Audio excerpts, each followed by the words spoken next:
যশোরের কেশবপুর উপজেলার তীরমোহনী ইউনিয়নের গোপালপুর মোড়ে অবস্থিত কপোতাক্ষ ফিলিং স্টেশনকে কেন্দ্র করে সিন্ডিকেটের দাপট ও অনিয়মের অভিযোগ উঠেছে।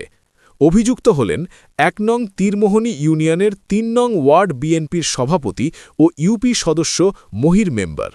স্থানীয়দের অভিযোগ, প্রতিদিন সন্ধ্যার পর তেল আসার সঙ্গে সঙ্গে পাম্পটি তার নিয়ন্ত্রণে চলে যায়।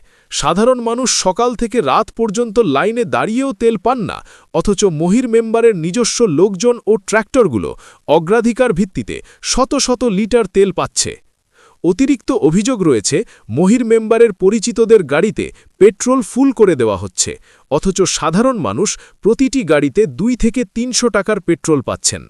ব্যক্তিগত লোকজন হলে টপে করেও তেল সরবরাহ করা হচ্ছে, ফলে সাধারণ মানুষ পুরোপুরি বঞ্চিত।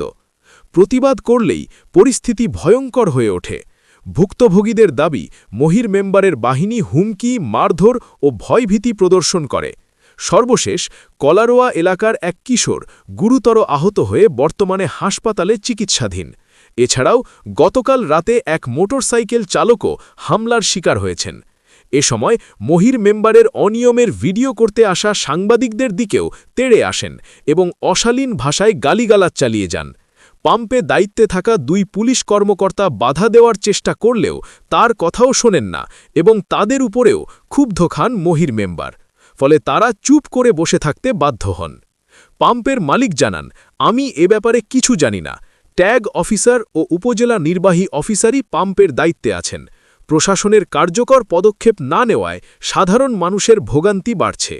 স্থানীয়রা দ্রুত সুষ্ঠু তদন্ত, দোষীদের শাস্তি এবং সাধারণ মানুষের জন্য সমানভাবে তেল সরবরাহ নিশ্চিত করার দাবি জানিয়েছেন। এই সিন্ডিকেটের কারণে কপোতাক্ষ ফিলিং স্টেশন এখন স্থানীয় জনজীবনে চরম সংকট সৃষ্টি করেছে। আমরা সিরিয়াল দিয়ে সকালের থেকে এই পর্যন্ত তেল পাচ্ছি না।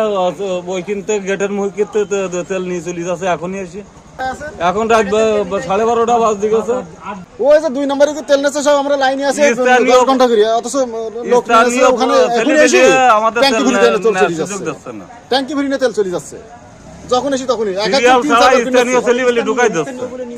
স্থানীয় লোকেরা লাইন করে দিয়ে দিচ্ছে ট্যাঙ্কি ভরি সব, এক একজনের 3-4 বার করি।